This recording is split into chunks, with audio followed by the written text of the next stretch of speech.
வேளையில் நாம் கேட்டது போல ஆண்டவர் நம்மை தெரிந்து கொண்டார்.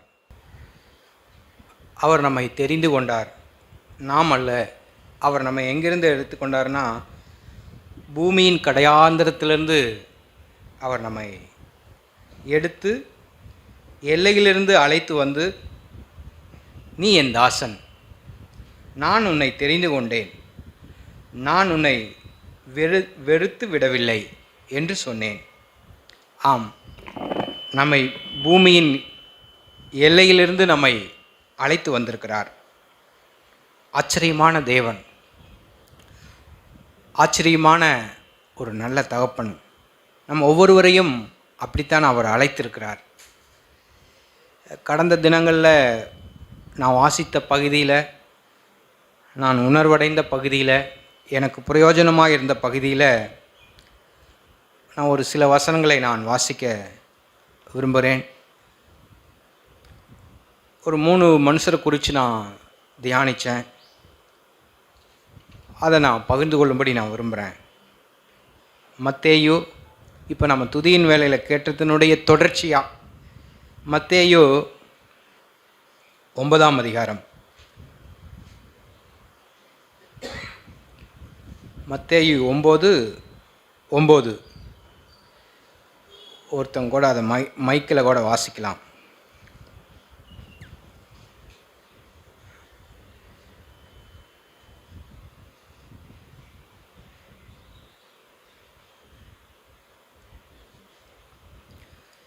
ஒம்பது. இயேசு அவ்விடம் விட்டு புறப்பட்டு போகையில் ஆயத்துறையில் உட்கார்ந்திருந்த மத்தேயு என்னும் ஒரு மனுஷனை கண்டு, எனக்கு பின் சென்று வா என்றார். அவன் எழுந்து அவருக்கு பின் சென்றான். இயேசு ஒரு பட்டணத்திலிருந்து இன்னொரு இடத்துக்கு அவர் ரோட்டின் வழியாக அவர் வந்து கொண்டிருக்கிறார். வரும்போது ஒரு மனுஷனை பார்க்குறார்.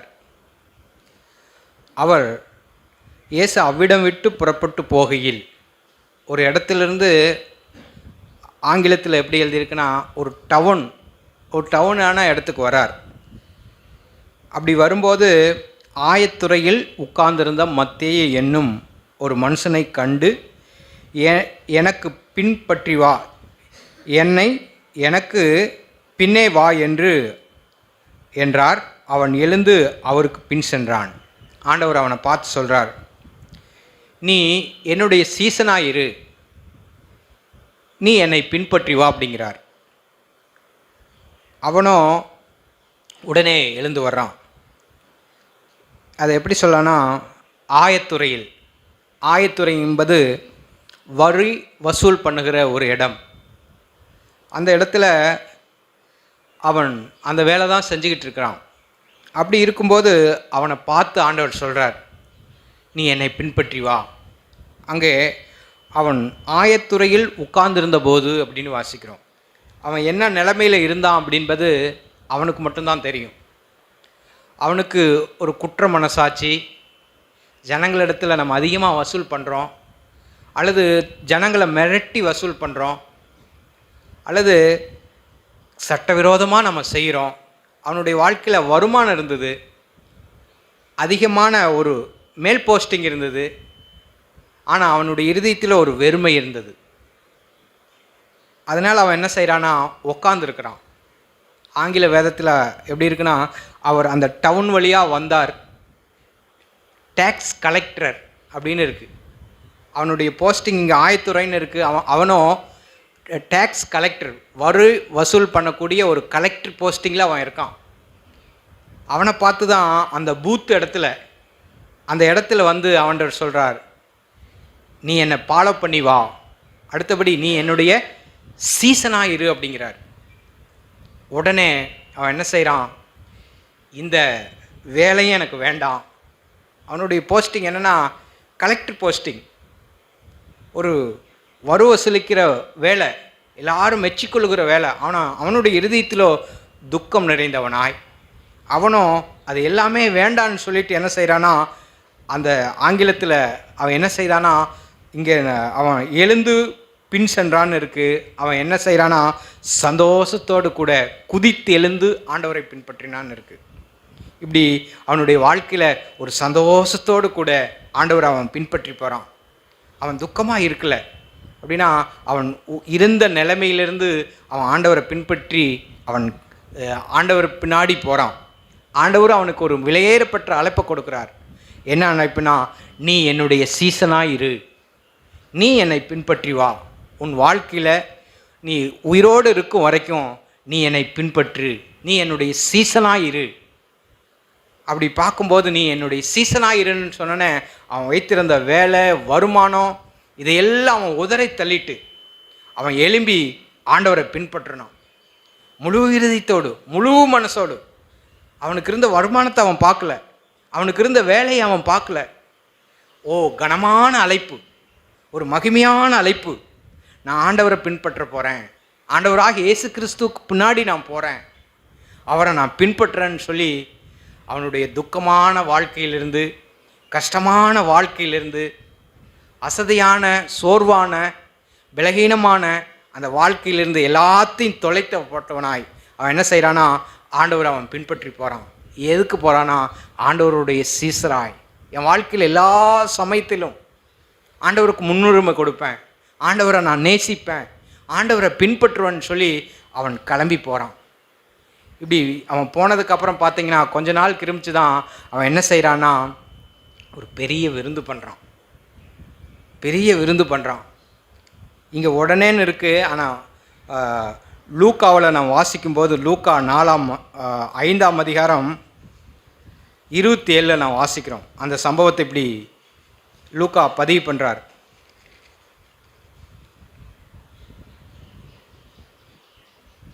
லூக்கா 5:27. இவைகளுக்கு பின்பு அவர் புறப்பட்டு ஆயத்துறையில் உட்கார்ந்திருந்த லேவி என்னும் பேருடைய ஒரு ஆயக்காரனை கண்டு, எனக்கு பின் சென்று வா என்றார், என்னை பின்பற்றி வா என்றார். அவன் எல்லாவற்றையும் விட்டு எழுந்து அவருக்கு பின் சென்றான். இப்படி இருக்கும்போது 29 அந்த லேவி என்பவன் தன் வீட்டிலே அவருக்கு ஒரு பெரிய விருந்து பண்ணி என்ன செய்கிறானா, ஆண்டவரை பின்பற்றுறது மட்டும் இல்லை, ஆண்டவரோடு சேர்ந்து அவருடைய சீசர்களுக்கும் என்ன செய்கிறானா, ஒரு பெரிய விருந்து பண்ணுறான். சந்தோஷத்தோடு ஒரு பெரிய விருந்து பண்ணினான். அநேக ஆயக்காரர்களும் அங்கிருந்த அநேக வரி வசூல் பண்ணக்கூடியங்க ஆயக்காரனா அந்த நாளில் அவங்கள அற்பமாக எண்ணுவாங்க, அவங்கள ரொம்ப மோசமாக இழிவாக பார்ப்பாங்க. அப்படி இருக்கிற அவங்களுடைய கூட்டாளிகளுக்கெல்லாம் சொல்கிறார், நான் என் வேலையை விட்டுட்டேன், என்னுடைய ஜாபை ரிசைன் பண்ணிட்டேன், நான் ஆண்டவருக்கு இயேசு கிறிஸ்துவுக்கு நான் சீசனாக மாறிட்டேன், இந்த உலகத்தை இனிமேல் பின்பற்ற போகிறதில்ல, நான் ஆண்டவரை பின்பற்ற போகிறேன், அவர் தான் என்னுடைய கோல் அப்படின்னு சொல்லி எல்லாருக்கும் அறிவித்து ஒரு விருந்து பண்ணுறான். கூட இருந்த சிநேகிதர்கள் எல்லாரும் வராங்க, அந்த பந்தியில் அவர்களோடு கூட தங்கியிருக்காங்க, வந்து ஆண்டவரோடு புசிக்கிறாங்க. இது ஆயக்காரரும் பரிசேயரும் பார்த்துட்டு முறுமுறுக்கிறாங்க. என்ன, உன்னுடைய ஆண்டவர் வந்து இப்படி பாவிகளோடும் ஆயக்காரரோடும் போஜனம் பண்ணுறாங்களே, அந்த பந்தியில் இருக்காங்களே அப்படின்னு சொல்லி எல்லாரும் வேத பாரகரும் பரிசேயர்களும் ஆண்டவரை பார்த்து ஆண்டவருக்கு விரோதமாக முறுமுறுக்கிறாங்க. ஆண்டவர் அதுக்கு 31 ஆண்டவர் பதில் சொல்கிறார், பிணியாளிக்கு வைத்தியன் வேண்டியதே அல்லாமல் சுகமுள்ளவர்களுக்கு வேண்டியதில்லை அப்படின்னு சொல்லி பதில் சொல்கிறாங்க. இப்போ இவனுடைய மனசில் ஒரு உற்சாகத்தோடு ஆண்டவரை பின்பற்றுறான், ஆண்டவருடைய சீசனாக இருக்க விரும்புகிறான். இப்போ நம்முடைய வாழ்க்கையில் எப்படி எடுத்துக்கணும்னா, ஆண்டவரே நானும் உம்முடைய சீசனாக இருக்க விரும்புகிறேன், ஆண்டவரே என் வாழ்க்கையில் எல்லா நேரத்திலும் எல்லா சமயத்திலும் நான் உங்களை பின்பற்ற விரும்புகிறேன், ஆண்டவரே உங்களை நேசிக்க விரும்புகிறேன், உம்மிடத்தில் அன்பு கூற விரும்புகிறேன், ஆண்டவரே உங்களையே நான் பின்பற்ற விரும்புகிறேன், ஆண்டவரே. இப்படி நம்முடைய வாழ்க்கையில் ஆண்டவருக்கு நாம் சீசராக இருக்கணும், ஆண்டவருடைய நாமத்தை நாம் மகிமைப்படுத்தணும். இப்படி தான் அந்த லேவி என்கிற மத்தேயு அவன் ஆண்டவரை பின்பற்றினான். அவனுடைய படிப்பு, அவனுடைய வேலை, அவன் விட்டு வந்தது, எந்த சம்பவத்தையும் இதுக்கப்புறம் பார்க்க முடியாது. இதுக்கப்புறம் அவனை குறித்து நம்ம எங்கேயும் வாசிக்க முடியாது. ஆனால் ஆண்டவரோடு தான் அவன் நிலைச்சிருக்கிறான், ஆண்டவரோடு தான் அவன் வாழ்கிறான். ஆனால் எல்லாமே ஆண்டவருக்குள்ளே அவன் மறைந்திருக்கிறான், ஆண்டவரை தன் வாழ்க்கையில் பின்பற்றி வருகிறான். இப்படி நம்முடைய வாழ்க்கையிலும் நாம் சோர்வு இல்லாமல், அசதி இல்லாமல், பலகீனம் இல்லாமல், நம் வாழ்க்கையில் நாம் சந்திக்கிற ஒவ்வொரு சூழ்நிலையிலும் நம்ம ஆண்டவரை பார்த்து, ஆண்டவருடைய அந்த மகிமையை பார்த்து, அவருடைய பிரசன்னத்தை பார்த்து நாம் வாழும்படி அழைக்கப்பட்டிருக்கிறோம். இன்னொரு மனுஷனை குறித்து நான் வாசிக்கும்போது அவன் எங்கேருந்து ஆரம்பிக்கிறான்னா, கீழே ஒரு ஒரு படும் பாதாளத்திலிருந்து ஆரம்பிக்கிறான். அவன் நான் வாசிக்கிறோம்,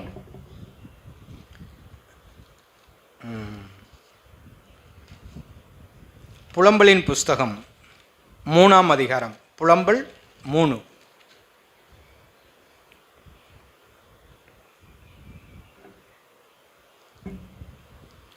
புலம்பலின் புஸ்தகம் 3ஆம் அதிகாரம், பக்கம் 955 பக்கம். பழைய ஏற்பாட்டில் 955 நம்ம எல்லாருமே எடுத்துக்கொள்ளலாம். 3ஆம் அதிகாரம் 3:1 பார்த்தோம்னா, ஆண்டவருடைய சீனத்தின் மிலற்றினால் உண்டான சிறுமையை கண்ட புருஷன் நான். என்ன சொல்கிறாருன்னா, ஆண்டவருடைய கோபத்தின் நாளில் அந்த தேசத்துக்கு, அந்த பட்டணத்துக்கு சம்பவித்தவைகளை நான் கண்ட புருஷன். அவ்வளோ உபத்திரங்களின் ஊடாக, அவர்களின் பாடுகளின் ஊடாக நான் கடந்து சென்றிருக்கேன் அப்படிங்கிறார். ஒவ்வொன்றையும் பார்த்தீங்கன்னா என்ன சொல்கிறாருன்னா, 2வது வசனத்தில் அவர் என்னை நடத்தினார், வெளிச்சத்துக்கல்ல இருளுக்கே என்னை நடத்தினார் அப்படிங்கிறார். அடுத்தபடி எனக்கு விரோதமாக திருப்பினார், 3வது வசனம், நொறுக்கினார் 4. அடுத்தபடி 5 அவர் என்னை வளைத்து கொண்டார், கசப்பினாலும் வருத்தத்தினாலும் என்னை வளைத்து கொண்டார். அடுத்தபடி இருளான இடங்களில் கிடக்க பண்ணினார். இப்படி 1 தொடங்கி கிட்டத்தட்ட 17 வசனம் வரைக்கும் ஆண்டவரை குறித்து, அவருடைய வாழ்க்கையில் நடந்த சம்பவங்களை எல்லாம் ஆண்டவரை குறித்து ஒரு துக்கப்படும்படி ஆண்டவர் தான் அதை செஞ்சார் அப்படிங்கிற மாதிரி அவன் சொல்லிக்கிட்டே வரார். எனக்கு அப்படி பண்ணினார், தாறுமாறாக்கினார், என்னை பாழாக்கி விட்டார், என்னை கிண்ணார பாடலுமானேன், வெறிக்க செய்தார், நொறுக்க செய்தார், இப்படின்னெல்லாம் 1 to 17 வரைக்கும் அவர் சந்தித்த சம்பவங்களில் இதெல்லாம் ஆண்டவர் தான் செஞ்சார்.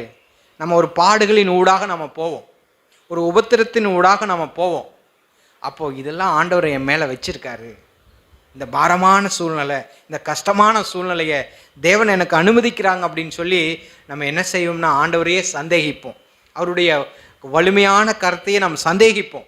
இப்படி தான் அந்த மனுஷன் சொல்லிகிட்டே வர்றார். 1 to 17 வரைக்கும் ஆண்டவர் மீதே குற்றம் சாட்டுறார், ஆண்டவர் சொல்லிக்கிட்டு வர்றார். 17 நான் வாசிக்கிறேன். என் ஆத்மா சமாதானத்துக்கு தூரமாக்கினார், என் சுகத்தை மறந்தேன் அப்படிங்கிறார். இதெல்லாம் இப்படி ஆயிட்டு அப்படின்னு சொல்லிட்டு 18 சொல்கிறார். இப்போ தான் அவருக்கு கொஞ்சம் விசுவாசம் வருது. என்ன சொல்கிறாருன்னா, என் பலனும் நான் கர்த்தருக்கு காத்திருந்த நம்பிக்கையும் அழிந்து போயிற்றே என்றேன். என் பலனும் நான் கர்த்தருக்காக காத்திருந்த நம்பிக்கை அழிந்து போயிற்றே என்றேன். அப்படின்னா ஒரு பள்ளமான இடத்துலேருந்து மேலே வர்ற மாதிரி இப்போ சொல்கிறான், என்றேன். எட்டியும் பிச்சுமாகி என் சிறுமையை, என் தவிப்பையும் நினைத்தருளும். அவன் வேண்டிக்கிறான் ஆண்டவர்கிட்ட. மேலே ஒரு பள்ளத்திலிருந்து மேலே கேட்கறது போல சொல்கிறான், ஆண்டவரே எட்டியும் பிச்சுமாகி என் சிறுமையையும் என் தவிப்பையும் நினைத்தருளும். ஆண்டவரே எனக்கு உதவி செய்யும், நான் மோசமான நிலைமையில் இருக்கேன் ஆண்டவரே, நான் உம்மை பின்பற்றுகிற அந்த சூழ்நிலையில் நான் அநேக காரியங்களை நான் சந்திக்கிறேன் ஆண்டவரே, விசுவாசத்தில் நான் சோர்ந்து போகிறேன் ஆண்டவரே, நான் பலகீனமாக இருக்கேன் ஆண்டவரே, ஒரு சோதனை வரும்போது நான் தவிக்கிறேன் ஆண்டவரே, பயப்படுறேன் ஆண்டவரே, கவலைப்படுறேன் ஆண்டவரே, நான் துக்கப்படுறேன் ஆண்டவரே, ஆண்டவரே நீர் என்னை நினைத்தருளும் அப்படின்னு கெஞ்சுகிறார். இப்படி அவர் ஒரு நிமிஷம் ஜெபிக்கிறார். இப்படி இருக்கும்போது அடுத்தபடி நினைத்தருளும் 20 என் ஆத்துமா அவைகளை நினைத்து நினைத்து எனக்குள் முறிந்து போகுது. சில காரியங்களை நினைக்கும்போது நான் முறிந்து போகிறேன் ஆண்டவரே, சோர்ந்து போகிறேன் ஆண்டவரே.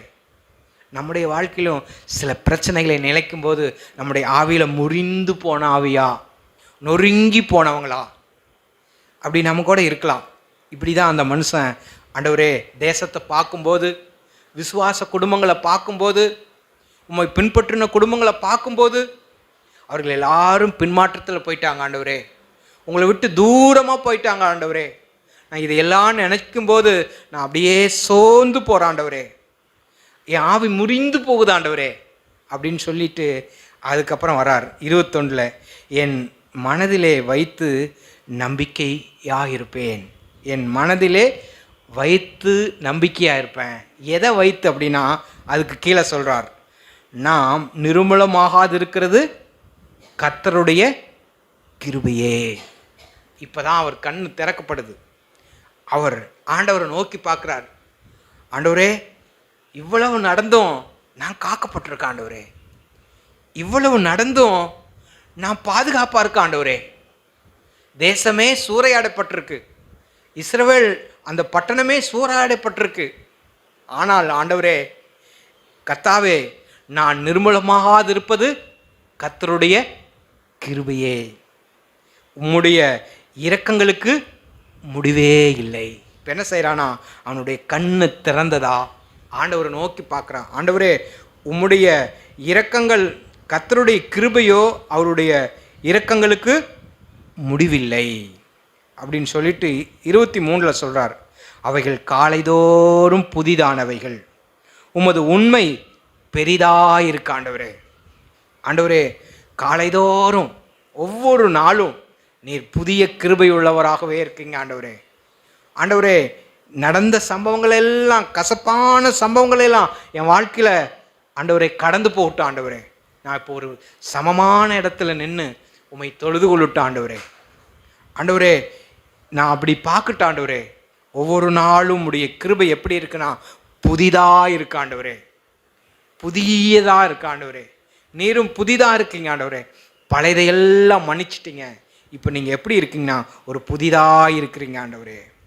ஆகையால் உம்முடைய உண்மை பெரிதாக இருக்கிறது அப்படின்னு சொல்லிட்டு அதுக்கப்புறம் சொல்கிறார் 24 கர்த்தர் என் பங்கு என்று என் ஆத்துமா சொல்லும். சொல்கிறார், ஆண்டவர் தான் என்னுடைய பங்கு, தேசத்தில் அல்ல, மற்ற காரியங்கள் அல்ல, கர்த்தர் என் பங்கு என்று சொல்லும். ஆகையால் அவரிடத்தில் நான் எப்படி இருப்பேன்னா, எது நடந்தாலும், உலகத்தில் எது நடந்தாலும், என் வாழ்க்கையில் எது நடந்தாலும் நான் அவரை நம்பிக்கையாக இருப்பேன். ஒரு பெரும் பள்ளத்திலிருந்து மேலே ஏறி வந்த மனுஷன் சொல்கிறான், ஆண்டவரே, நான் கர்த்தர் மீது நம்பிக்கையாக இருப்பேன், நான் உங்களை பின்பற்றுவேன் ஆண்டவரே. எவ்வளவு சூழ்நிலை ஆனாலும் உங்களை நான் நேசிப்பேன் ஆண்டவரே, உங்களையே பின்பற்றி வருவேன் ஆண்டவரே. நான் சோர்ந்து போக மாட்டேன். உம்முடைய கிருபை இருக்குது, உம்முடைய தயவு இருக்குது, உம்முடைய வல்லமை இருக்குது ஆண்டவரே. ஆகையால் நான் உம்மை பின்பற்றுவேன், நான் நம்பிக்கையாக இருப்பேன். கர்த்தருக்கு காத்திருக்கிறவர்களுக்கும் தம்மை தேடுகிற ஆத்துமாவுக்கும் கர்த்தர் எப்படி இருக்கார்னா நல்லவராகவே இருக்கிறார். தம்மை பின்பற்றி தன்னை நேசிக்கிற பிள்ளைகளுக்கு ஆண்டவர் எப்படி இருக்கார்னா நல்லவராகவே இருக்கிறார். கர்த்தருடைய ரட்சிப்புக்கு நாம் நம்பிக்கையோடு காத்திருக்கிறது நல்லது. இப்போ என்ன செய்கிறானா, ஒரு பள்ளத்திலிருந்து ஏறி வந்து இப்போ ஆண்டவரை பார்க்குறார். ஆண்டவரை பார்த்து அவர் உற்சாகம் அடைகிறார். அவருடைய கிருபையை பார்க்குறார், அவருடைய தயவை பார்க்குறார், அவருடைய மாட்சிமையை பார்க்குறார். ஆகையால் நான் அவருடைய நேரத்துக்காக நான் காத்திருக்கணும், அவருடைய ரட்சிப்புக்காக நான் காத்திருக்கணும். அவரே சகலத்தையும் செய்ய முடியும்னு சொல்லி அவர் நம்புகிறார். இப்படி நம்முடைய வாழ்க்கையிலும் ஒரு படுகுழியில், சோர்வுங்கிற படுகுழி, பயங்கர ஒரு படுகுழி, பின்மாற்றம்ங்கிற ஒரு படுகுழி அதில் இருந்தாலும் அங்கிருந்தும் நம் தேவனை பார்க்க முடியும். அவருடைய கிருபை மாறாததாகவே இருக்குது. அவர் நம்ம ஒவ்வொருவருக்கும் உதவி செய்கிறவராகவே இருக்கிறார். இப்படி அவர் பார்த்து உற்சாகம் அடைகிறார். அதுக்கப்புறம் பார்த்தீங்கன்னா நடக்கிற சம்பவங்களை எல்லாம் அவர் விவரித்து பேசுகிறார். இப்படி நம்முடைய வாழ்க்கையில் நம் ஆண்டவரை பார்த்து உற்சாகம் அடையணும். ஆண்டவரே, நான் உம்மை பின்பற்றுறேன் ஆண்டவரே, எந்த நிலைமையிலும் நான் சோர்ந்து போக மாட்டேன் ஆண்டவரே. உம்முடைய கிருபை என்னால் இருக்கிறது. நான் நிர்மூலமாகாதிருப்பது உம்முடைய சுத்த கிருபை ஆண்டவரே. சுத்தது ஆண்டவரே. அது ஒவ்வொரு நாளும் புதுசாக இருக்கு ஆண்டவரே.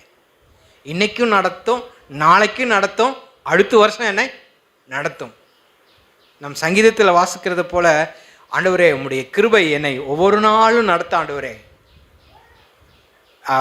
சங்கீதத்தில் 23 கடைசியில் பிரதர் காலையில் கூட பேசிட்டு இருப்ப அவருடைய கிருபையோ அந்த வசனம் சங்கீதம் 24 லாஸ்ட் தான், 23 லாஸ்ட் பகுதி.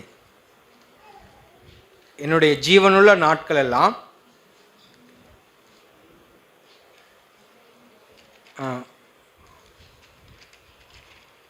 23:6 என் ஜீவனுள்ள நாளெல்லாம் நன்மையும் கிருபையும் என்னை தொடரும். என்ன ஒரு ஆச்சரியமான அன்பு! என் ஜீவனுள்ள நாளெல்லாம், ஒரு நாள் மட்டுமல்ல, என் ஜீவனுள்ள நாளெல்லாம். நம்ம அவரை விசுவாசிக்கிற ஒவ்வொரு பிள்ளைகளுக்கும் இது சொந்தம். இது வாக்குத்தத்தம். என்னுடைய ஜீவனுள்ள நாளெல்லாம், என் நாசில உயிர் இருக்கிற மட்டும் என்னை என்ன தொடரணுமா? கிருபையும் என்னை தொடரும். நான் கர்த்தருடைய வீட்டில் நீடித்த நாட்களாய் நான் நிலைத்திருப்பேன். அது மாதிரி இந்த புலம்பலில் நான் வாசிக்கிறோம். ஆண்டவரே உம்முடைய கிருபை ஒவ்வொரு நாளும் புதிதாக இருக்கு ஆண்டவரே. ஆண்டவரே என்னை நடத்தும் ஆண்டவரே, ஜீவனுள்ள நாளும் என்னை நடத்துன்னு சொல்லி அந்த மனுஷன் ஆண்டவரை அவ்வளோ நம்பிக்கையாக பின்பற்றுகிறார். இன்னொரு காரியத்தை நான் தியானித்தேன். ரோமர் 8ஆம் அதிகாரம். ரோமர் 8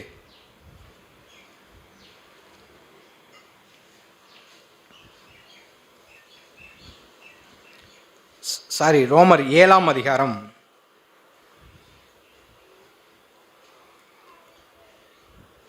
பவுல் அவருடைய ஆரம்ப நாட்களில் இருந்த காரியங்களை அவர் விவரித்து பேசுகிறார்.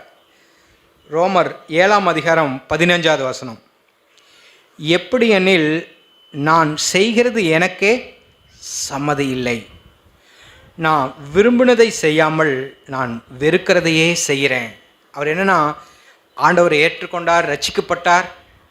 ஆனாலும் அவருடைய இருதயத்தில் இருக்கிற ஒரு போராட்டத்தை பார்க்குறார், ஒரு வேற்றுமையை பார்க்குறார், ஒரு போராட்டம் அவருக்குள்ளே இருக்கிறத பார்க்குறார். இப்படி நம்முடைய வாழ்க்கையிலும் அந்த போராட்டத்தை நாம் பார்க்கணும். ஆண்டவரே, இன்னும் என் வார்த்தையில் சுத்தம் இல்லை ஆண்டவரே, இன்னும் என் பார்வையில் ஒரு நேர்மை இல்லை ஆண்டவரே, என் வாழ்க்கையில் நடிப்பு இருக்கு ஆண்டவரே, இன்னும் உண்மைத்தன்மை இல்லை ஆண்டவரே. ஆண்டவரே, நீங்கள் அந்த மேன்மையானதை நான் விரும்புகிறேன், ஆனால் என் வாழ்க்கையிலையோ அது இல்லை ஆண்டவரே. அது போல் அவர் உணர்றார். நான் நேர்மையாக இருக்குன்னு விரும்புகிறேன், ஒரு நல்ல புருஷனாக இருக்க விரும்புகிறேன், நல்ல மனைவியாக இருக்க விரும்புகிறேன், நல்ல பிள்ளையாக இருக்க விரும்புகிறேன், ஆனால் நேரம் வரும்போது நான் தவறி போயிடுறேன். அதை தான் அவர் சொல்கிறார். நான் விரும்புவதை செய்யாமல் விரும்பாததையே நான் செய்கிறேன், தவறி பேசிடுறேன், என் கண்களின் சில விழுந்துடுறேன், நான் செய்ய வேண்டியதை செய்யாததையே நான் செய்கிறேன் ஆண்டவரே, விரும்பினதை செய்யாமல் விரும்பாததையே நான் செய்கிறேன் ஆண்டவரே. இது என்ன, எனக்குள்ள ஒரு பாவப்பிரமாணம் இருக்கு ஆண்டவரே. அந்த பாவப்பிரமாணம் எனக்கு கீழே இழுக்குது ஆண்டவரே. இதெல்லாம் எங்கே நான் இருதயத்துக்குள்ளே நான் போராடுற ஆண்டவரே. இன்னும் கசப்பு இருக்குது, கோபம் இருக்குது, வைராக்கியம் இருக்குது, இருதயத்தில் ஒரு போராட்டம் இருக்கு ஆண்டவரே. ஒரு பெரிய பள்ளத்தில் இருக்கிறார், பெரிய ஒரு பள்ளத்தில் இருக்கிறார். ஆண்டவரே, எனக்கு நான் விரும்பினதை செய்யாமல் ஆண்டவரே விரும்பாத தீமையே செய்கிறேன் சொல்கிறார். அதுக்கப்புறம் நான் இப்படி விரும்பினதை செய்கிறவனாக இருக்க நியாயப்பிரமாணம் நல்லதென்று ஒத்துக்கொள்கிறேன். ஆனால் நான் அல்ல, எனக்குள் வாசமாக இருக்கிற பாவமே அப்படி செய்தது. எனக்குள்ள ஒரு பாவம் இருக்க ஆண்டவரே, ஒரு பிரமாணம் எனக்குள்ளே போராடிட்டு இருக்க ஆண்டவரே. ஆண்டவரே, எனக்கு உதவி செய்யுங்க. 18 எப்படி எனில் என்னிடத்தில், அதாவது என் மாம்சத்தில் நன்மை வாசமாய் இருக்கிறதில்லை என்று நான் அறிந்திருக்கிறேன். நன்மை செய்ய வேண்டும் என்கிற விருப்பம் என்னிடத்தில் இருக்கிறது, நன்மை செய்வதோ என்னிடத்தில் இல்லை. யதார்த்தமாக சொல்கிறார். நன்மை செய்யணும்னு நான் விரும்புகிறேன், ஆனால் நன்மை செய்வதோ என்னிடத்தில் இல்லை. நல்ல மனைவியாக இருக்க விரும்புகிறேன், அன்பு கூறணும்னு விரும்புகிறேன், நல்லா எப்படின்னா பிள்ளைகளை நல்லா வளர்க்கணும்னு விரும்புகிறேன், ஆனால் அதை வளர்க்கக்கூடிய திறமையோ வல்லமையோ என்னிடத்துல இல்லை. ஆண்டவரே எனக்கு உதவி செய்யுங்க அப்படிங்கிறார். இது மாதிரி ஆண்டவரே என்னை தாங்கக்கூடிய ஒரு வல்லமை வேணும் ஆண்டவரே, ஒரு பலன் வேணும் ஆண்டவரே, எல்லா விஷயத்திலையும் சுத்த இருதயத்தை நாட எனக்கு உதவி செய்யுங்க ஆண்டவரே, என்னை கழுவிக்கொள்ள உதவி செய்யுங்க ஆண்டவரே, நேர்மையாக இருக்க எனக்கு உதவி செய்யுங்க ஆண்டவரே, நான் ஒரு போராட்டத்தை நான் போராடுறேன் ஆண்டவரே, நன்மை செய்வதோ என்னிடத்துல இல்லை ஆண்டவரே. யதார்த்தமாக சொல்கிறார்.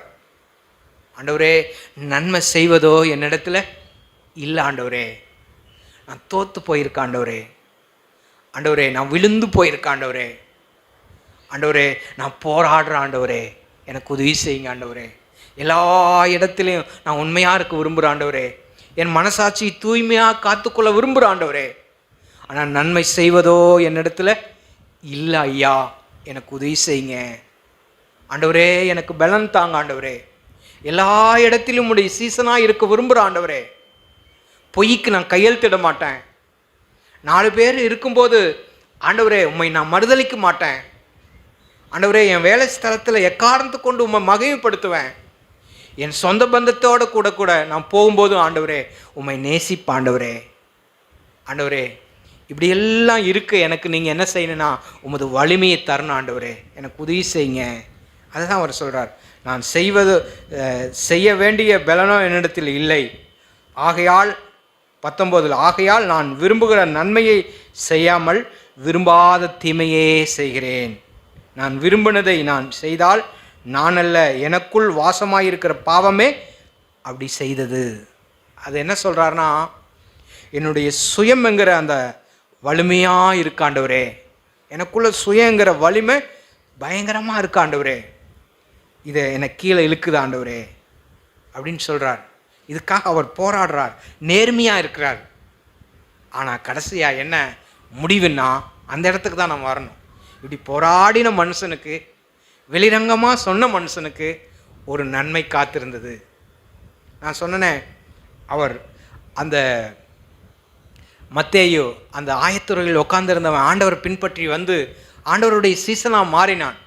அதே போல் இந்த இதில் வாசித்தவங்கள புலம்பல்ல 3ஆம் அதிகாரத்தில் ஒரு பள்ளத்திலிருந்து வந்தவன் ஆண்டவருடைய அந்த கிருபையை பார்த்தார், துதிச்சார்.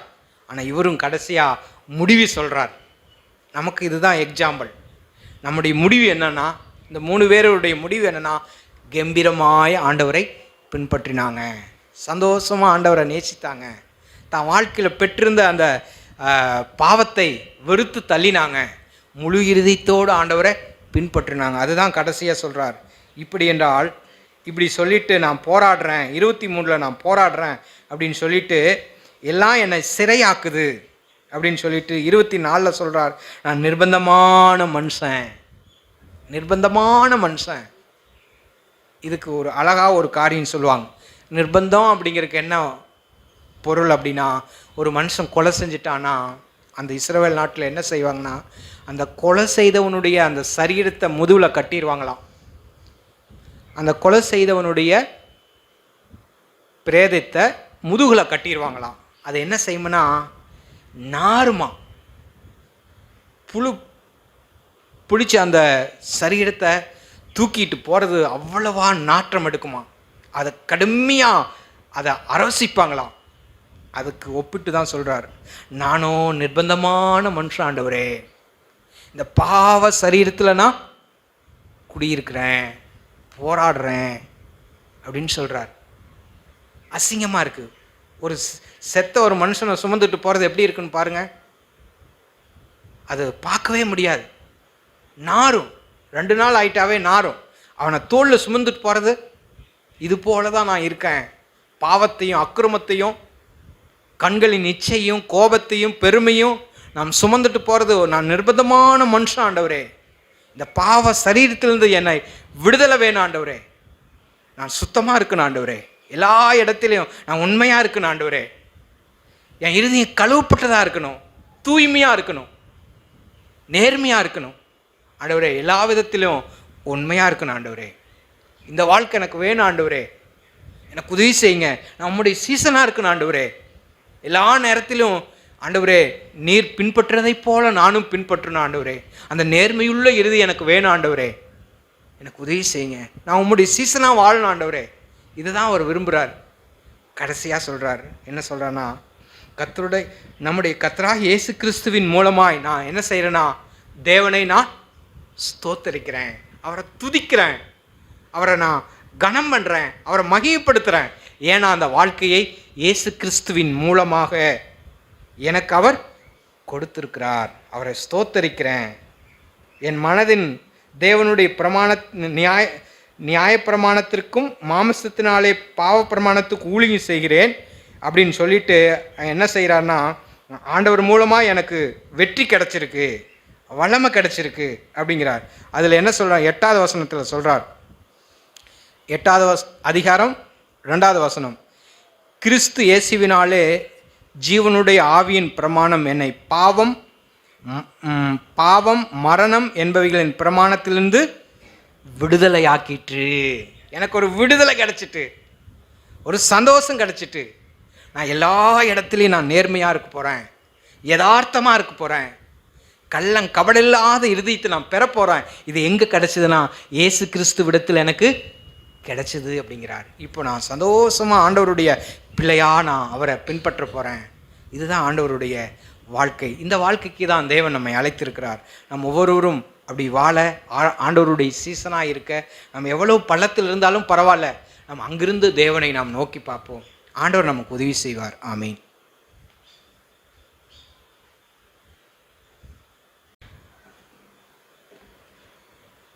தேவன் பேசிய ஜீவனுள்ள வார்த்தைகளுக்கு நான் மிகவும் நன்றி செலுத்துகிறேன்.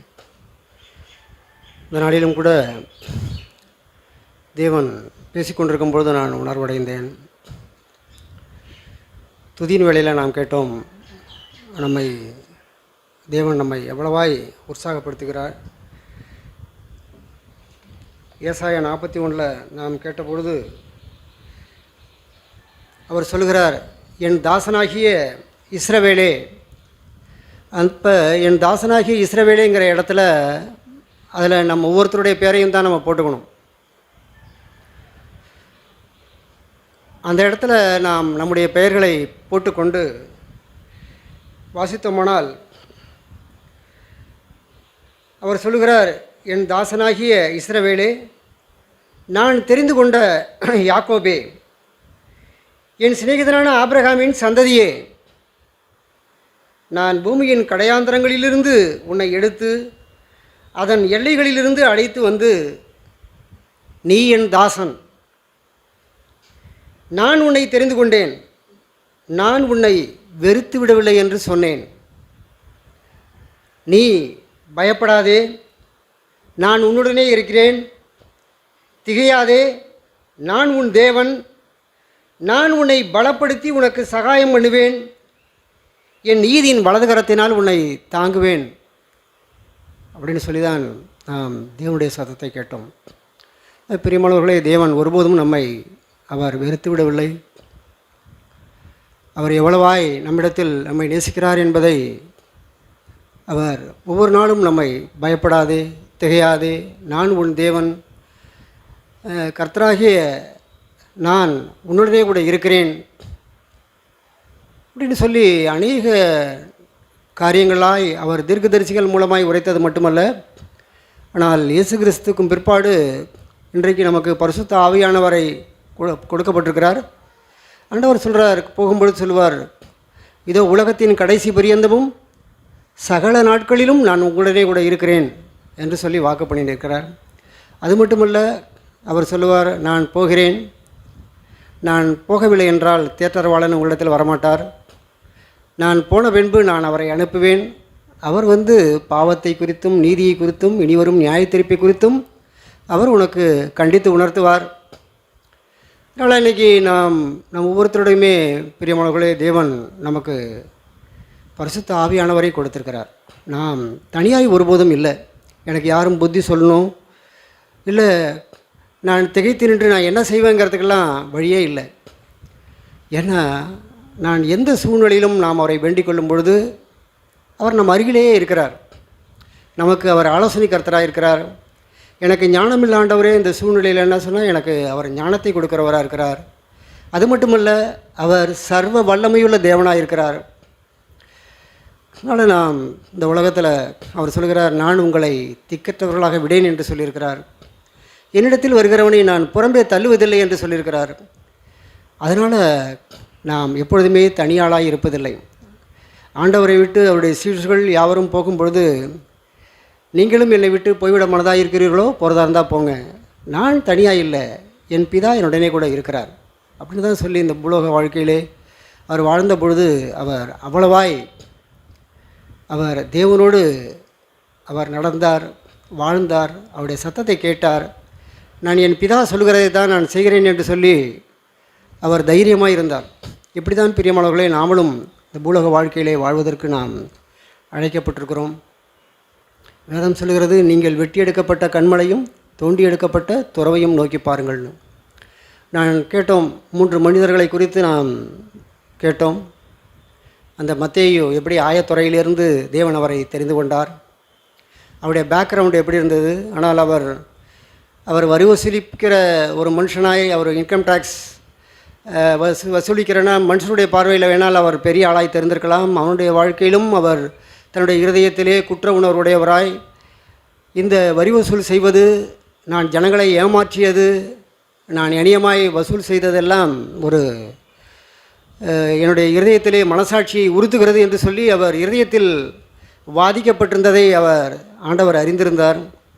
அதனால தான் அவர் கடந்து போகும் பொழுது ஆயத்துறையில் உட்கார்ந்திருந்த அந்த மத்தேயுவை பார்த்து, நீ என்னை பின்பற்றி வா அப்படின்னு சொன்ன மாத்திரத்தில் அவருடைய இருதயத்திலிருந்த ஒரு தாகம், தவிப்பு, ஏக்கம், வேதனை, இந்த வாழ்க்கை வெறுத்த விதம் எல்லாம்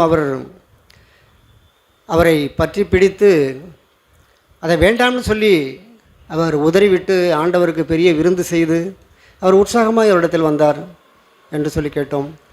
அடுத்தபடி புலம்பல்ல நாம் கேட்டோம்.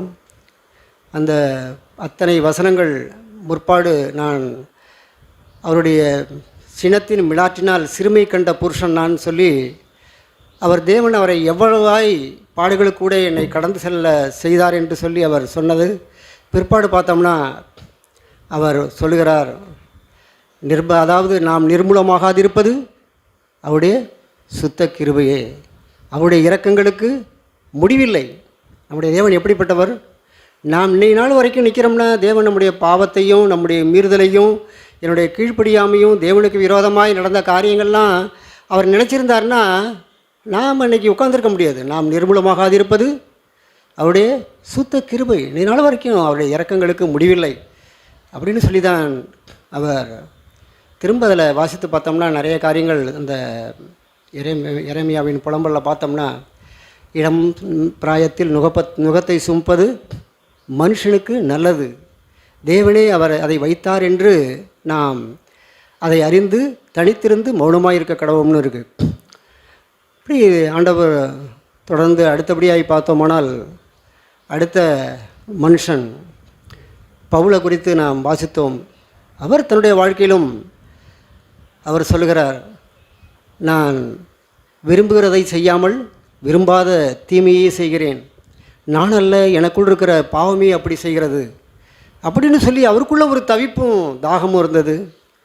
அவர் சொல்கிறார், நிர்பந்தமான மனுஷன் நான், யார் இந்த மரண சரீரத்திலிருந்து என்னை விடுதலையாக்குவார்கள் அப்படின்னு நினைக்கிற நேரத்தில் நான் கர்த்தராகி இயேசு கிறிஸ்து மூலமாய் என் தேவனை ஸ்தோத்தரிக்கிறேன், ஏன்னா அவர் மூலமாக தான் எனக்கு ரட்சிப்பு என்று சொல்லி அவர் தேவனை மகிமைப்படுத்துகிறார். பிரியமானவர்களே, இதையெல்லாம் நாம் பார்க்கும் பொழுது எப்பொழுதெல்லாம் என்னுடைய பாவத்தை குறித்து, என்னுடைய அக்கிரமத்தை குறித்து, என்னுடைய கீழ்ப்படியாமை குறித்து நான் தேவனுக்கு விரோதமாய் நான் வாழ்ந்து கொண்டிருக்கிறேன்ங்கிற அந்த நிலைமையை குறித்து நாம் சரியாய் பார்த்திருப்போமானால், அவர்களுக்குள் இருந்த அந்த ஏக்கமும் தவிப்பும் தாகமும் நாம் அவருக்கு சாட்சியாய் வாழ்வதற்கு நம்மை கொண்டு போக முடியும். ஆனால் ஒரு தவிப்பும் இல்லாமல் நாம் பாரமில்லாதவர்களாய் இன்னும் அந்த பன்றியைப் போல அந்த சேற்றிலேயே உணர்ந்து அதிலேயே பிரியும் அப்படின்னு இருப்போமானால் நமக்கு எந்த ரட்சிப்பும் கிடைக்காது. கடந்த நாட்களில் இன்று அவருடைய சத்தம் செய்தி நான் வாசித்தேன். அதில் எனக்கு பிரயோஜனமாக இருந்த ஒரு சில காரியங்களை நான் உங்களோடு பகிர்ந்து கொள்ளலாம் என்று விரும்புகிறேன். அதாவது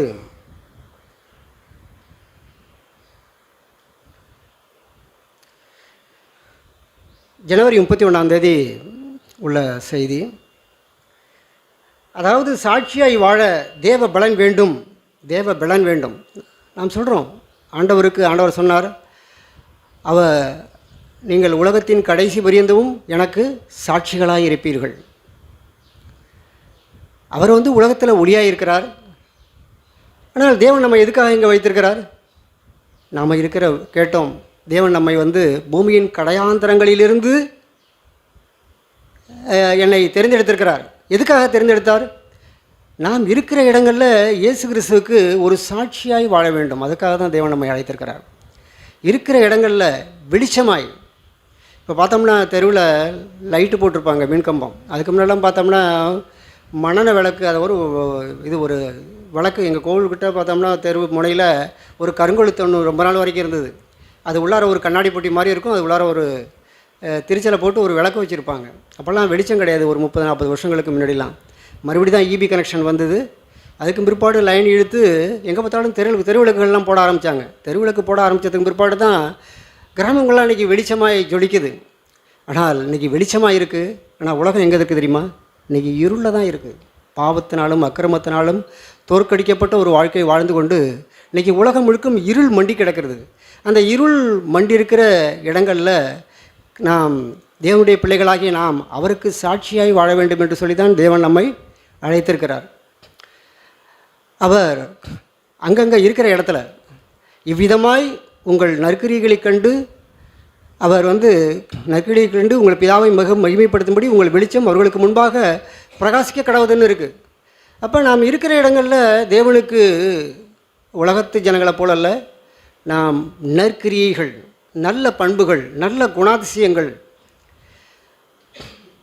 பாவம் இல்லாத ஒரு வாழ்க்கை, அப்படி வாழும்படி தான் தேவன் நம்மை வெளிச்சமாக தான் அழைத்திருக்கிறார். ஏதோ உலகம் போகிற போக்கில், இப்போ ஆற்றுல வெள்ளம் போகுதுன்னு சொன்னால் ஒரு மரக்கட்டையோ செத்த ஒரு பெரிய யானையாக இருந்தால் கூட அது போகிற போக்கில் போகும். ஆனால் உயிருள்ளவர்களாக இருக்க ஒரு சிறு மீன் என்ன தெரியுமா செய்யும்? எதிர்நீச்சல் போட்டு துள்ளி வரும். அதே போல் தான் இன்றைக்கி உலகம் போகிற போக்கில் நோவாவின் காலத்தில் எப்படி நடந்ததோ அப்படியே மனுஷகுமாரின் காலத்திலும் நடக்கும்னு இருக்குது.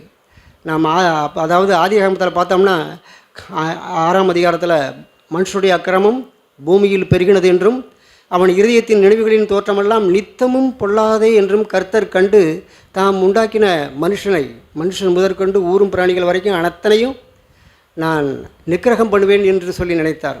ஆனால் அந்த காலகட்டங்களில் நோவாவுக்கோ கர்த்தருடைய கண்களில் கிருபை கிடைத்தது என்று நாம் வாசிக்கிறோம்.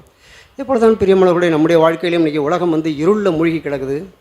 நான் அந்த இருள் நிறைந்த அந்த உலகத்தில் நான் சாட்சியாய் வாழ வேண்டுமானால் அதுக்கு நமக்கு தேவ பலன் வேண்டும், ஒரு வல்லமை, ஒரு அபிஷேகம் இல்லாமல் நம்மளால் வாழ முடியாது. அதை குறித்து தான் இங்கே அவர் சொல்லப்பட்டிருக்கிறது. 3 காரியங்களை அவர் சொல்கிறார். தேவ பலனுக்கென நமக்கு அளிக்கப்பட்டிருக்கும் முதல் மூலதனமாக இருப்பது தேவனுடைய வார்த்தை. தயவுசெய்து நாம் சபையில் நாம் கவனமாக கேட்போம் பிரியமானவர்களே. ஏன்னா அநேகர் சமயத்தில் தேவனுடைய வார்த்தையை சரியாய் நாமெல்லாம் ஒரு சிஎஃப்சி நமக்கு கொடுக்கப்பட்டிருக்கிற ஒரு அருமையான ஒரு அப்படியே டைரெக்டாக நம்ம பாலை சாப்பிட்றோம். ஏன்னா வெளி சபையிலெல்லாம் பார்த்திங்கன்னா எக்கச்சக்கமான கலப்படங்கள் தான் சாப்பிட்றவங்களாக இருக்கிறோம். ஆனால் நமக்கு தேவனுடைய வார்த்தையை தேவன் பேசுகிற விதமாகவே வாழ்ந்து போதிக்கிற நல்ல சகோதரர்கள் அந்த வார்த்தையை முழு அப்பமும் நமக்கு கொடுக்கப்பட்டிருக்கிறது. அதனால் இங்கேயே நம்ம கேட்கலன்னா எங்கேயுமே சாட்சியாய் வாழ முடியாது. அதனால் நம்ம விழித்திருக்கிறவர்களாய் நாம் இருப்போம், கவனமாய் கேட்போம். நாம் இருக்கிற இடங்களில் வெளிச்சமாய் சாட்சியாய் வாழணும்னா நமக்கு என்ன தேவை? நமக்கு ஒன்று கொடுக்கப்பட்டிருக்கிறது, தேவனுடைய வார்த்தை. அந்த வார்த்தையானது நமக்கு அநேகருக்கு இங்கே படிப்பறிவு இல்லாதவங்களாம் எல்லாம் வயோதிகர்களாக இருக்கிறோம். ஆனால் அநேகருக்கு படிக்க முடியாது. வேத புத்தகம் இருந்தும் இன்றைக்கி படிக்க முடியாது, படிப்பறிவு இல்லை. அப்போ நான் சபைக்கு வரும்பொழுது என்ன செய்யணும்னா கவனமாய் கேட்க வேண்டியது அவசியமாக இருக்குது. வேத வார்த்தையை பிள்ளைகளுக்கு அப்படியே சாதத்தை பிசைஞ்சி ஊட்டுறது போல் நமக்கு ஊட்டுறாங்க. அதை எந்த அளவுக்கு நம்ம உட்கிரகிக்கிறோமோ அப்பொழுது தான் நாம் சாட்சியாய் வாழ முடியும், தேவ பலன் கிடைக்கும். அப்போ நமக்கு முதலாவது நமக்கு வேத புத்தகம் கொடுக்கப்பட்டிருக்கிறது. அந்த வேத புத்தகம் நமக்கு இல்லைன்னா கூட, படிக்க முடியலைன்னா கூட, சபைக்கு வரும்பொழுதாவது ஒரு மணி நேரம் அந்த வேத வார்த்தைகளை நாம் கவனமாய் கேட்டு அதை பத்திரப்படுத்தி வீட்டில் போய் அந்த வார்த்தைகளை தியானித்து, இல்லை நமக்கு தெரியலன்னா கூட அந்த வார்த்தைகளை சம்பாஷித்து என்ன பேசுனாங்க, ஏது பேசுனாங்க, அது எனக்கு என்ன பிரயோஜனமாக இருந்தது அப்படின்னு சொல்லி நாம் எவ்வளோ காரியங்களை பற்றி பேசுகிறோம். அதை டிஸ்கஸ் பண்ணாதான் அது நம்முடைய மனசில் தங்கணும். இல்லைன்னா இந்த காலை விட்டு அந்தாண்ட போனோடனே பிசாசானவன் பொறுக்கிட்டு போயிடுவான். அதனால் நமக்கு கொடுக்கப்பட்டிருக்கிற ஒரு மூலதனம் ஃபஸ்ட்டு என்னென்னு கேட்டிங்கன்னா, தேவனுடைய வார்த்தை நமக்கு கொடுக்கப்பட்டிருக்கிறது. தேவனுடைய வார்த்தையாகும். நாம் சோதனைகளை ஜெயிப்பதற்கு வேத புத்தகம் ஒரு வலிமையான ஆயுதமாய் நமக்கு உதவுகிறது. நம்முடைய வாழ்க்கையில் எத்தனையோ பிரச்சனைகளை எல்லாம் சந்திக்க வேண்டியது இருக்குது. ஒவ்வொருத்தருடைய வாழ்க்கையும் பார்த்தோம்னா ஒரு படமே எழுதலாம், அவ்வளவு பிரச்சனை இருக்கும். ஆனால் அதை சந்திப்பதற்கு கடவுளுடைய வார்த்தையை நான் எந்த அளவுக்கு என்னுடைய மனசில் வச்சுருந்தாதான் அந்த வார்த்தைகளை கொண்டு நான் சாத்தானை ஜெயிக்க முடியும். இப்போ ஆண்டவரும் கூட தன்னுடைய வாழ்க்கையில் அவர் வேதத்தை நன்கு அறிந்திருந்தார். அதனால தான் பிசாசானவன் அவரை சோதிக்கப்படும் பொழுது, நீ தேவனுடைய குமாரனை ஆனால் நீ கீழே குதி, தேவதூதர்கள் உங்களுடைய கைகளில் ஏந்தி கொண்டு போவார்கள்னு சொன்னார். ஆனால் ஆண்டவர் என்ன சொன்னார்? வேத வார்த்தையினால் தான் ஜெயித்தார். உன் தேவனாகிய கர்த்தரை பரீட்சை பாராதிருப்பாயாகன்னு சொல்லி அதை கொண்டு அவனை ஜெயித்தார். அதனால் அவன் பூமியின், அதாவது அவரை உயர்ந்த மலையின் மேல் உப்பரிகின் மேல் நிறுத்தி, நீ இது எல்லாத்தையும் பாரு, உலகத்தின் மகிமையெல்லாம் காண்பித்து நீ மாத்திரம் என்னை பணிஞ்சுக்கிட்டா போதும், இது எல்லாத்தையும் நான் உனக்கு கொடுப்பேன் அப்படின்னு சொன்னான்.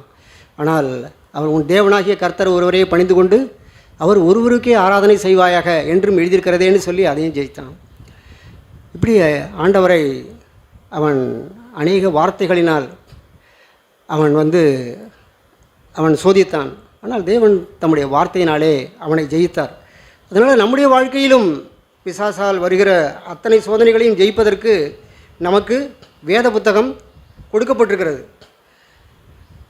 அது மட்டுமல்ல, இது நிமித்தமே நாம் ஒவ்வொரு நாளும் தேவனுடைய வசனத்தை வாசிக்கும் பழக்கமுடையவர்களாக இருக்க வேண்டும். ஏதோ நம்ம ஞாயிற்றுக்கிழமை வந்தோம், வார்த்தையை கேட்டோம்னு இல்லாமல், ஒவ்வொரு வருஷமும் பார்த்தோம்னா ஒவ்வொரு வருஷம் பிறக்கும் பொழுதும் எப்படி வேத வார்த்தையை வாசிக்கிறதுன்னு சொல்லி ஒரு டைம் டேபிள் கொடுப்பாங்க அதுக்கு முன்னெல்லாம். ஆனால் நான் கடந்த நாட்களில் யோசித்து பார்க்கும் பொழுது, இந்த வருடங்களில் நானும் வேதத்தை வாசிக்கிறதில்லை. ஆனால் இந்த 2025 ஒரு தீர்மானம் எடுத்தேன். ஆண்டவரே, நான் எத்தனை முறை வேதத்தை வாசித்திருந்தாலும், நான் எவ்வளவுதான் யூடியூப்பில் கேட்டாலும், செய்தி கேட்டாலும், பிசாசானவன் என்ன சொல்லுவாங்க, இதான் அந்த செய்தி கேட்டுட்டியே, இந்த செய்தி கேட்டுட்டியேன்னு. ஆனால் வேத வார்த்தையை நான் தேவனை நேசிக்கிறவனே ஆனால் நான் ஒரு நாளைக்கு ஒரு அதிகாரமாவது தேவனோடு வேத புத்தகத்தை வைத்து வாசிக்கும் பழக்கமுடையவர்களாக இருக்கணும். முதல்ல நமக்கு கண் தெரிஞ்சு வேத வார்த்தைகளை படிக்கக்கூடிய நமக்கு திறமை இருக்குமானால் கண்டிப்பாக அதை அலட்சியம் பண்ணக்கூடாது. அதனால் நாம் ஒவ்வொரு நாளும் தேவனுடைய வார்த்தையை நாம் படிக்கும் பழக்கத்தை உடையவர்களாக இருக்கணும். நான் முதல்ல சொன்னேன், ஒன்று நாம் சாட்சியாய் வாழணும்னா நமக்கு முதல் காரியம் என்னென்னா, வேத வார்த்தை நமக்கு கொடுக்கப்பட்டிருக்கிறது, அதை படிக்கிற பழக்கமுடையவர்களாக இருக்கணும். இதை மனசில் நம்ம பத்திரமா வச்சுக்குவோம்.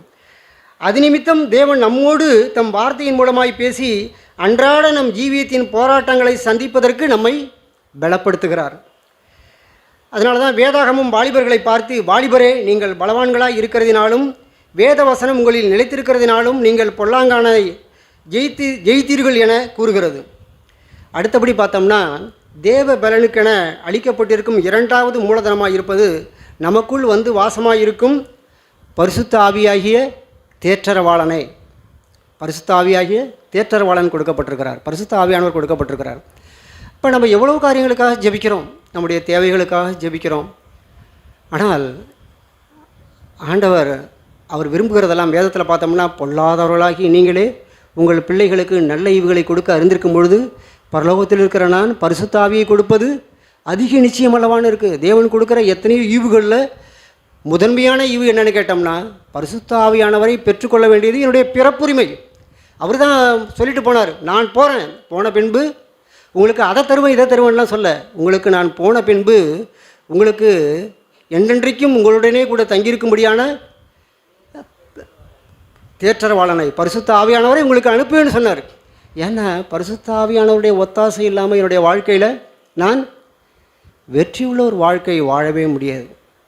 என்னுடைய கிருபை பொருந்தின வார்த்தை பேச முடியாது. யாரையாவது ஒருத்தவங்களை காயப்படுத்திடுவேன். என்னுடைய கோபத்தை ஜெயித்து வாழ முடியாது. ஒருத்தவங்களை மன்னிக்க முடியாது. ஒருத்தவங்களை குறித்தார இருக்கிற கசப்பை என்னிடத்திலிருந்து நீக்கவே முடியாது. வாழ்நாள் பூரம்னா பாவத்தினால் புறையோடி போன ஒரு வாழ்க்கை தான் நாம் வாழ முடியும். அதனால தான் அந்த பவுல் நிர்பந்தமான மனுஷன் தன்னுடைய பாவத்தின் அகோரத்தை பார்த்து யார் இந்த மரண சரீரத்திலிருந்து என்னை விடுதலையாக்குவார்கள் என்று சொல்லி அவரிடத்தில் ஒரு கதறல் இருந்தது. அதனால தான் நான் கர்த்தராகிய இயேசு கிறிஸ்து மூலமாய் நான் தேவனை ஸ்தோத்தரிக்கிறேன்னு சொல்லி அவர் அந்த விடுதலைக்கு வந்தார். அடுத்தபடி பார்த்தோம்னா, அதாவது நமக்கு அளிக்கப்பட்டிருக்கும் இரண்டாவது மூலதனமாயிருப்பது நமக்குள் வந்து வாசமாயிருக்கும் பரிசுத்த ஆவியாகிய தேவனே ஆவார். நம்முடன் தினமும் பேசவும் வாழ்க்கை போராட்டங்களுக்குரிய பலனை தரவும் கிறிஸ்துவின் அடிச்சூடுகளை பின்பற்றும் சீஷர்களாய் வாழ்வதற்கு உதவி செய்யவும் பரிசுத்த ஆவியானவர் நமக்குள் நிரந்தரமாய் தங்கி வாழ விரும்புகிறார். அவர் ஒரு நாள் இன்றைக்கி மட்டும் இல்லை, நிரந்தரமாய் தங்கி அவர் வாழ விரும்புகிறார். அப்போ நான் என்ன செய்யணும்? அந்த பரிசுத்த ஆவியானவர் எனக்குள்ளே இருக்கிறாருங்கும் பொழுது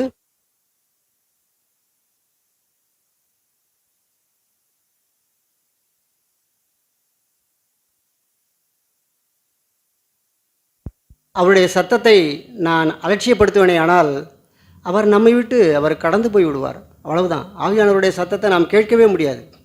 அதனால் நமக்குள் கொடுக்கப்பட்டிருக்கிற அந்த பரிசுத்த ஆவியானவர் என்னோடு தங்கியிருக்கிறாரா? ஆண்டவரே நீர் பேசும். இந்த உலகத்தில் நான் எதை இழந்தாலும் அவரோடு இருக்கிற ஐக்கியத்தை, கடவுளுடைய பிரசன்னத்தை நான் இழந்துடவே கூடாது. அதற்காக நாம் ஒவ்வொரு நாளும் தேவனிடத்தில் போக வேண்டியது இருக்குது. எங்கள் மத்தியில் என் உள்ளத்தில் வாங்க ஆண்டவரே, என்னோட பேசுங்க, என்னோட இடைப்படுங்க அப்படின்னு நான் அவரோடு கூட போராட வேண்டியது இருக்குது. வேதத்தில் பார்த்தோம்னா சவுல் இஸ்ரவேலில் சிறியவனாக இருக்கும் பொழுதல்லவோ தேவன் அவரை ராஜாவாக தெரிந்து கொண்டார். நாம் கேட்டோம், பூமியின் கடையாந்தரங்களிலிருந்து தேவன் நம்மை தெரிந்து கொண்டார். ஊருக்கு ஒருத்தராகவும் கோத்திரத்துக்கு ஒருத்தராகவும் தான் நம்மளை வச்சிருக்கிறார். ஆனால் அப்படி எடுத்து நடத்தி வரப்பட்ட நாம் நம்முடைய பார்வைக்கு சவுலை போல, சவுல் சிறியவனாயிருக்கும் பொழுது அவனை ராஜாவாக தெரிந்து கொண்டார். ஆனால் அதை நாம் 1 சாமுவேலில் வாசித்து பார்த்தோம்னா அவன் வந்த நிலைமை, அவன் தளவாடங்களுக்குள்ளே அவனை ராஜாவாக கொண்டு வரும்பொழுது அவன் ஒளிந்து கொண்டிருந்தான் இருந்தது. அந்த அளவுக்கு இருந்த ஒரு மனுஷன் காலப்போக்கில் அவனுக்கு ரதங்களும் அவனுக்கு வேலையாட்களும் அவனுக்கு அரண்மனையில் எல்லா வசதிகள் வாய்ப்புகளும் வரும்பொழுது அவன் தன்னுடைய பார்வைக்கு அவன் பெரியவனாய் போய்விட்டான். இப்போ அவன்கிட்ட யாரும் பேச முடியல. ஆனால் சவுலை விட்டு அந்த காரியம் நமக்கு தெரியும். சவுல் கொன்றது 1000, தாவீது கொன்றது 10000ன்னு சொல்லி ஜனங்கள் முறை வைத்து பாடும் பொழுது அங்கே என்ன நடக்குது? அவனுக்குள் அதாவது பொல்லாத ஆவி அவனிடத்தில் வந்துடுச்சு. அவனுக்கு பொறாமை வந்துடுச்சு. இன்னும் ராஜாங்க மாத்திரம்தான் தாவீதுக்கு பாக்கி இருக்குன்னு சொல்லி அவனை காரமுகமாய் பார்த்தான்னு இருக்குது தாவீதை. அவனுக்கு உதவிதான் செய்தான் தாவீது. ஆனால் அவனோ வித்தியாசமாய் பார்க்க ஆரம்பித்து விட்டான். சவுளுடைய கையில் எப்பொழுதும் ஈட்டி இருந்தது. எப்பொழுதெல்லாம் தாவீதை பார்த்தானோ அப்பொழுதெல்லாம் அவன் எரிகிறவனாக இருந்தான். ஆனால் சவுளை விட்டு தேவனுடைய ஆவி நீங்கினார்னு இருக்குது. அவனை ஒரு பொல்லாத ஆவி ஆட்கொண்டிருந்தது. இப்படி தான் பிரியமானவர்களே, நம்முடைய வாழ்க்கையிலும் ஒன்று பரிசுத்த ஆவியானவர் இருக்கணும். அது இல்லைன்னா நம்மிடத்தில் என்ன இருக்கும்? பொல்லாத ஆவி தான் இருக்கும். அந்த பொல்லாத ஆவி நம்மிடத்தில் இருக்கும்போதே ஒரு வெற்றியுள்ள ஒரு வாழ்க்கை வாழ முடியாது. அதனால் நம்முடைய நிலைமையை பவுல் கதர்னது போல, ஆண்டவரே என்னுடைய மாம்சத்தில் நன்மை ஒன்றும் வாசமாக இல்லை என்ற ஒரு தவிப்பு இருந்தால் தான் பரிசுத்த ஆவியானவருடைய தேவையை நான் உணர முடியும். அடுத்தபடி பார்த்தோம்னா, எனவே தான் பரிசுத்த ஆவியினால் நம்மை தொடர்ச்சியாய் நிரப்பும்படி நாம் தேவனிடம் கேட்க வேண்டும். ஏதோ நேத்தி கேட்டோம் இன்றைக்கி இல்லைன்னு இல்லை. நேத்தி கேட்டோம், நேத்தி காரியம் முடிஞ்சிட்டு இன்றைக்கி எனக்கு புது பலன் வேண்டும், புதுவிதமான பிரச்சனையை சந்திக்க போகிறேன், இன்றைக்கி எனக்கு ஒரு பிரச்சனை காத்திருக்கு, இதை மேற்கொள்ளணும்னு சொன்னால் இன்றைக்கி பரிசுத்த ஆவியானுடைய ஒத்தாசை எனக்கு தேவை. நித்தமும் அவருடைய வாசற்படியில் காத்திருந்து அவருடைய சத்தத்துக்கு செவிசாய்க்கிற மனுஷன் பாக்கியமான இருக்குது. நேத்தி இருந்துட்டேன், நேத்தி செய்தி கேட்டுட்டேன், நேற்று சபைக்கு போயிட்டேன்னு இல்லை. ஆனால் ஒவ்வொரு நாளும் நாம் அவருடைய சத்தத்தை கேட்பதற்கு கவனமுள்ளவர்களாக இருக்க வேண்டும். அடுத்தபடி பார்த்தோம்னா, 3வது காரியம், தேவ பலனுக்கென நமக்கு அளிக்கப்பட்டிருக்கும் 3வது மூலதனமாக இருப்பது ஏக சிந்தை கொண்ட கிறிஸ்தவர்களோடு கொண்டிருக்கும் ஐக்கியமாகும்.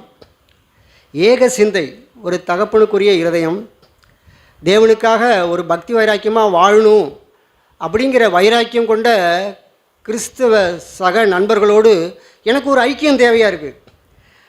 அநேக கரித்துண்டுகள் ஒன்றாய் எரியும் போது தான் அவை அனைத்தையும் பிரகாசமாய் சுடர் விட்டு எரியும். பார்த்தோம்னா அடுப்பில் விறகு வைப்போம், சுள்ளி குச்சி, ஒரே ஒரு குச்சி வச்சா என்ன செய்யும்? அது செத்த நாள் எரியும், அமைஞ்சு போயிடும். ஆனால் அநேக குச்சிகளை வைக்கும் பொழுது அது பிரகாசமாக எரியுது. அதே போல தான் ஒன்றாய் எரியும் பொழுது அவை அனைத்தும் பிரகாசமாய் சுடர் விட்டு எரியும். பெயரளவில் மாத்திரம் கிறிஸ்தவர்களாக இருப்பவர்களை நாம் தவிர்த்து விடல் வேண்டும். ஏதோ எல்லாரையும் நம்ம அப்படிப்பட்ட ஒரு நபராக பார்க்க முடியாது. பேருக்கு தான் சபைக்கு வருவாங்க, பெயரளவில் இருக்கும். இங்கே ஒரு வேஷம், வீட்டுக்கு போனால் பார்த்தோம்னா அவருடைய வாழ்க்கை வித்தியாசமாக இருக்கும். சில பேரை நான் பார்ப்பேன், உலகத்துக்கு அவங்களுக்கும் வித்தியாசமே தெரியாது. கடவுளுடைய நாமம் அங்கே தூஷிக்கப்படும்.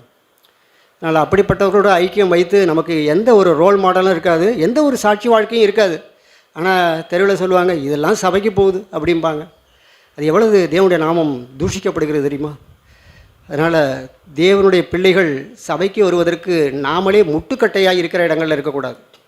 இப்படிப்பட்டவங்கள்லாம் கூடுற இடம் தானே அந்த சர்ச்சு அப்படின்னு சொல்லி அப்படி இருக்கக்கூடாது. இருக்கிற இடங்களில், குடும்பங்களில், அக்கம் பக்கத்தில், வேலை செய்கிற ஸ்தலத்தில் நம்மளை குறித்து ஒரு சாட்சி, ஆண்டவருக்கு சாட்சியாக இருக்க வேண்டுமானால் எப்படி இருக்கணும்னா, தேவனுடைய பரிசுத்தனுடைய அபிஷேகம் இல்லாமல் என்னால் வாழ முடியாது. இப்படிப்பட்டவர்களோடு தேவனுக்குள் வைராக்கியமாக வாழ்கிற சக கிறிஸ்தவ சகோதரர்களோடு நாம் ஐக்கியம் கொண்டிருக்கும் பொழுது நம்முடைய வாழ்க்கை இன்னுமாய் சற்று பிரகாசிக்கிறதாக இருக்கிறது. அதாவது அவர்கள் பெயரளவில் மாத்திரம் கிறிஸ்தவர்களாய் இருப்பவர்களை நாம் தவிர்த்து விடல் வேண்டும். நாமும் அனுபவபூர்வமான கிறிஸ்தவர்களாய் மாறி இயேசு கிறிஸ்துவை தங்கள் அனுதின வாழ்வில் பின்பற்ற வாஞ்சிப்பவர்களோடு மாத்திரம் ஐக்கியம் கொள்ள நாட வேண்டும். ஆம் பிரியமானவர்களே, நம்முடைய வாழ்க்கையில் அப்படிப்பட்டவர்களோடு ஒரு ஐக்கியம் இருக்கும் பொழுது நாம் தேவன் சொன்னபடி நாம் இருக்கிற இடங்களில் ஒரு சாட்சியாய், வெளிச்சமாய் நம்முடைய வாழ்க்கை வாழும். தேவன் வைத்த நம்மை குறித்து வைத்திருந்த அந்த அனாதி தீர்மானம், அந்த நோக்கம் நிறைவேறும். என்னிடத்தில் என்ன குறை இருக்குது, என்ன காரியம் இருக்குன்னு சொல்லி ஒரு முகத்தில் ஒரு காரியத்தை இருக்கிறத நாம் சரி செய்து கொள்ள முடியும். தேவன் வரப்போகின்ற நாட்களில் அப்படியாய் நம்முடைய தேவன் அழைத்த அழைப்பை நாம் உணர்ந்து கொண்டு அவருடைய அழைப்புக்கு பாத்திரமாய் நாம் நடந்து கொள்வோம். தேவன் நம்ம ஒவ்வொருவருக்கும் உதவி செய்வாராக. ஆமென்.